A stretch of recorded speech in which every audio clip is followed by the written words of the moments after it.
Hey, what's up, everybody? This is Dan from the Rebellious Noise Pro Wrestling channel, and I am here once again to lay the SmackDan on NXT.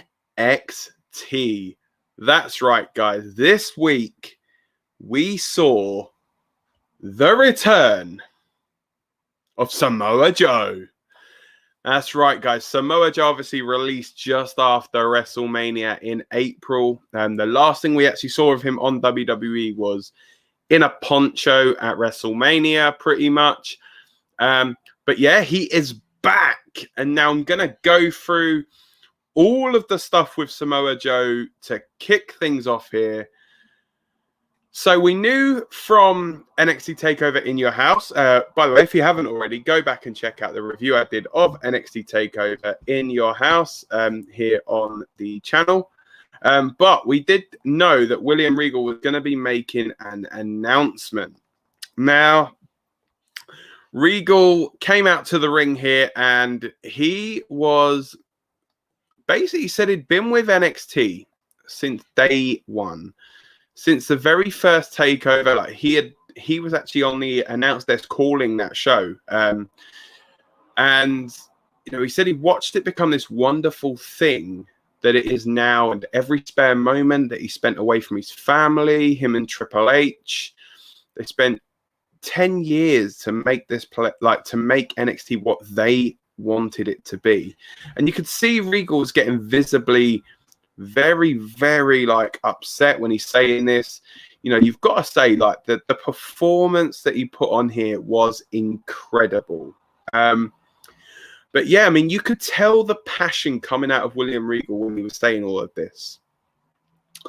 But yeah, he said, look, we finally got this place to where we want it to be. And to all of you fans who took us all over the world, I've finally decided, with all the chaos going on, that I have given everything I can. And because of you and because of the competitors and the people sitting at home in your front rooms watching, I don't think I'm capable that I can give you what you deserve anymore. So I think it's time to, and before he can say anything else, Karrion Kross walks out with Scarlett. Now, they come down to the ring. Kross gets in Regal's face. And Kross essentially just says to him, like, look, we always knew that this day was going to come, and we had to see it for ourselves. He then said to Regal, are you crying? Calling him pathetic, said to him that, look, I told you you'd lost control, and now I want you to tell everybody that you're leaving. Walk up that aisle and don't come back. I want you to say that Karrion Kross was right, and that Karrion Kross conquers all.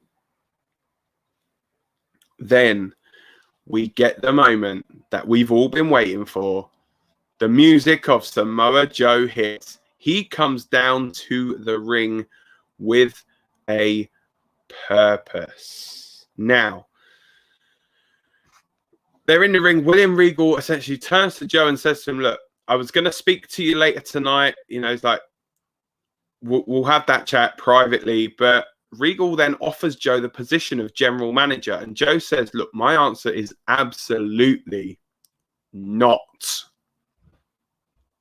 And you're like, what the heck? What is going on here? He says, look, in the years that you've been here, you brought the best talent together, including myself. You have transformed this company. You plucked it from obscurity, and you have now made it an international phenomenon. To be honest, you cast a large shadow and have huge shoes to fill. So I cannot accept the position as general manager, but I will make you this offer. I know I didn't make life easy when I was here, but I always gave you respect. I will be more than happy to make sure that now you get that same respect. Both men then shake hands as Samoa Joe then stares a hole straight through Karrion Kross. Yeah, so then William Regal looks at him and says, look, I like that idea, but there are two conditions. The first is that you cannot be a competitor. So essentially, I'm guessing this is ruling out Samoa Joe with an in-ring return. I guess, he's not going to be... People are not going to necessarily get the Samoa Joe matches that they want, but, I think people are just happy to have Joe back on their screens because he's amazing at everything he does. He's amazing in the ring. He was amazing on the commentary desk when he was on there for Raw. And he's, I reckon he'll be perfect in this role as well. And the second condition that Regal lays out to him is that he can't lay a hand on anyone unless he is provoked. So, yeah, Joe then accepts it. He says, look, this leaves just one question. Turns to Karrion Kross and says to him, what are you still doing in this ring? Tick-tock, young champion. This opening segment, my word, was amazing. Just the way that everything flowed, the way that all the character dynamics. Oh, this was incredible. Perfect. Bravo, NXT. Well done. William Regal, what an absolute pro. What a pro. But yeah, so immediately after this, we go into a match, which is Imperium versus Fandango and Tyler Breezango, even as you'd like to say. Imperium won the match and then covered Fandango in the Imperium flag. But then we cut. So we cut quite hastily then backstage, and Kyle O'Reilly and Adam Cole are being separated by the security. But Regal says, "Look, you two are going to fight each other, and that will take place in an unsanctioned match at the Great American Bash."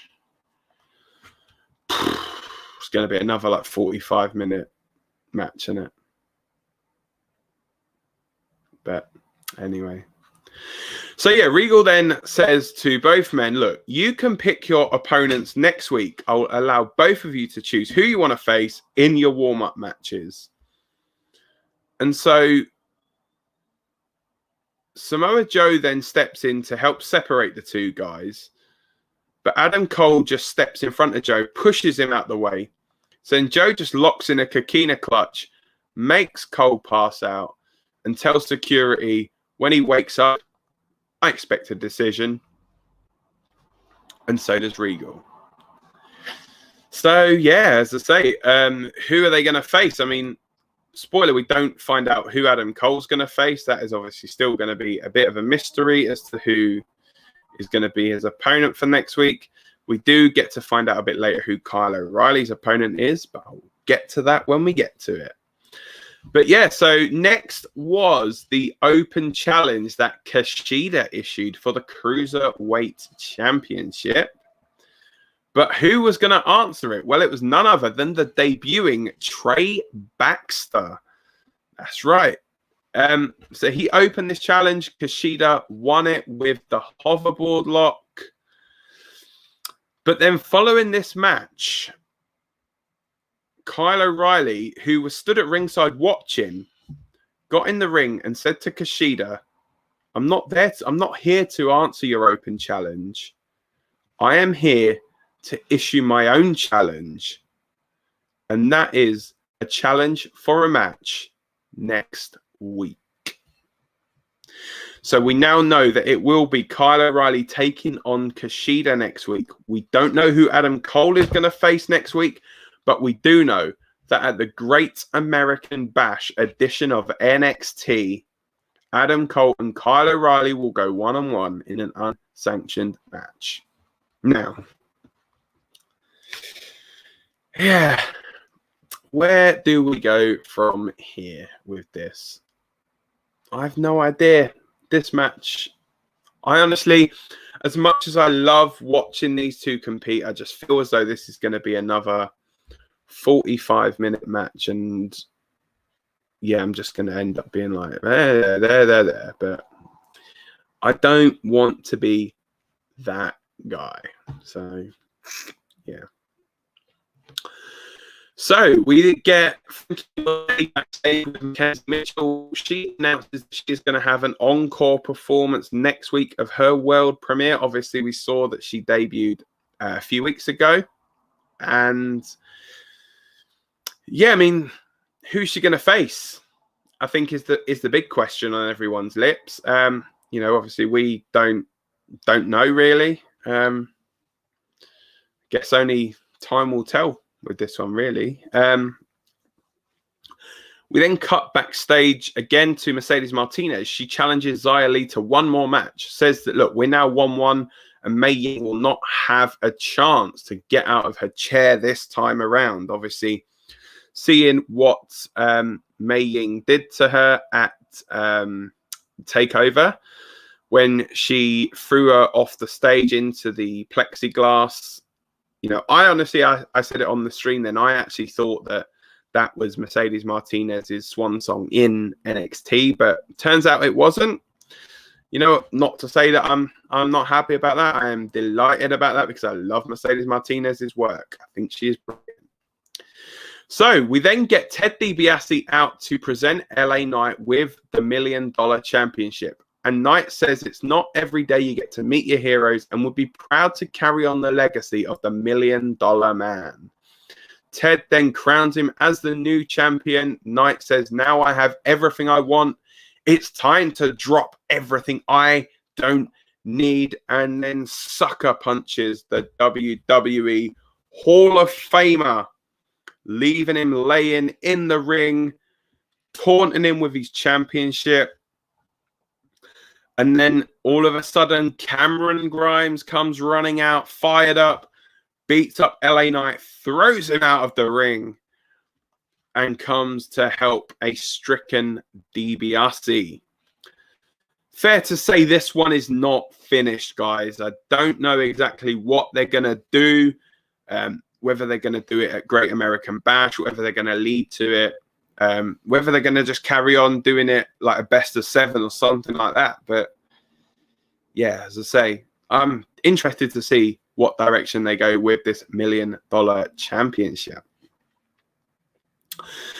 We then get Raquel Gonzalez and Dakota Kai taking on the team of Casey Catanzaro and Caden Carter. Now, the team of Gonzalez and Kai have made no secret that they are looking at going after the NXT Women's Tag Team Championships. And a victory here is not going to do those chances any harm whatsoever. But, you know, talking of tag team champions, the tag champions did come out next when they interrupted a returning Io Shirai. Shirai obviously cut a bit of a promo here saying that she is back. She does get attacked, from behind by Indy Hartwell. And then Candice LeRae gets in, ends up that someone comes in and helps make the save, which is Zoe Stark. Io ends up hitting a 619 before Io and Zoe stand tall at the end. So where are we going now with these women's tag team championships? Well, you think you've got Ember Moon and Shotzi Blackheart that can still go after them. You've got Raquel and Dakota to go after them. Are they now maybe building up Io Shirai and Zoe Stark as like a makeshift tag team as well? You know, I think NXT have a decent enough tag division now on the men and the women's side. And, you know, I feel as though this is really, really good. So we then finally get an announcement that the Diamond Mine will open next week. So we have known now for weeks that the Diamond Mine is something. We don't know what it is. We don't know if it's a person, a group, or it seems as though it's some kind of like MMA kind of concept thing. So whether it's going to be like a separate show, kind of like a Raw Underground thing, whether it's going to be like a stable made up with like MMA people, I really have no idea. But I'm interested next week to finally find out what it is, because it has been driving me absolutely mad trying to figure out exactly what this is. So, yeah, and then in the main event, we get the Tornado tag match between the Grizzled Young Veterans and Tommaso Ciampa and Timothy Thatcher. This match was incredibly hard-hitting, much like we thought it was going to be. We had spots where announce tables were getting destroyed. But in the end, it is Ciampa and Thatcher who get the win. James Drake ending up tapping out. Ciampa and Thatcher celebrate as NXT goes off the air for this week. But yeah, I suppose, obviously, as we know, the big news is the return of Samoa Joe. I want to know what you guys think. What is Samoa Joe going to eventually do? It seems as though, I mean, they've not given him an official title, but I guess you could say he is the unofficial enforcer maybe for William Regal. Either way, I'm interested to see exactly what they're going to do with Joe. I'm just so happy that he's back. It is just incredible to see Samoa Joe back in a WWE ring. And you know what? We don't say it enough, but well done, Triple H. Kudos to Triple H there for getting Joe back. You know, he wasn't happy with Joe being released, and he was like, no, I want him back. I'll have him on NXT. Correct decision, Triple H. Well done. So that is it then, guys, for this edition of Lay the SmackDan. Don't forget, I will be back on Saturday morning at 8 a.m. for the SmackDown review. There is also going to be a bonus episode. Well, we're going to go live, actually, on the Rebellious Noise Pro Wrestling channel with hopefully Scott, Rob, and Lucas. And we are going to be covering Hell in a Cell, so the build-up to that, and a little bit into the pre-show.